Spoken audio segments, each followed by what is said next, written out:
اس نعمت کو ہاتھ سے جانے نہ دیجیے. دشمن جانتا ہے مجلسوں میں لڑائیاں کروا دو تاکہ مجلسوں میں مجمع کم ہو جائے. میرے خطاب پر کوئی کھڑا ہو کے بدتمیزی کرے گا تو چار میرے بھی تو چاہنے والے ہوں گے. فلاں ذاکر کے خطاب پہ فلاں کھڑا ہو کے بدتمیزی کرے گا تو چار اس کے بھی تو ماننے والے ہوں گے. اور پھر جب مجلس میں تناؤ کھچا ہوگا تو سنی نہیں آئے گا کل سے آپ کی مجلس میں.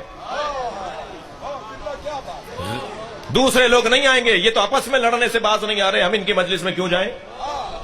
خدا کے لیے مجلسوں کا تقدس بحال رکھیے. مجھے ذاکر کو بھی چاہیے کہ میں کسی کے اوپر ایسا جملہ نہ کہوں, کسی کی بے احترامی اور بے عزتی نہ کروں ممبر پہ بیٹھ کے. سب لوگ روٹی کھاتے ہیں, سب گندم کھاتے ہیں, میرے اشاروں کو سمجھتے ہیں. میں کہوں میں نے تو نام نہیں لیا, تم نے نام نہیں لیا, باقی سب کچھ کہہ دیا. نام بھی لے دیتے, کیا کمی رہ گئی تھی؟ جی خدا کے لیے میں ذاکرین سے گزارش کر رہا ہوں, خود ذاکر ہوں, خاندانی ذاکر ہوں. میرے دادا پرداداؤں سے ہم ذاکر چلے آ رہے ہیں. آج بھی میرے والد 80 سال کی عمر میں جو مرثیہ پڑھتے ہیں, جو ذاکری کرتے ہیں, سرائکی میں بھی کلام کہتے ہیں, اردو کے تو ادیب ہیں.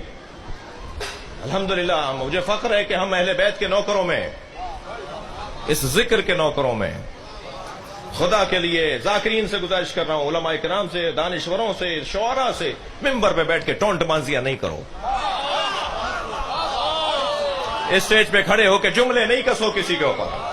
تمہیں اگر کسی سے اختلاف ہے تو مرد بنو, اس کے گھر جا کے بات کرو.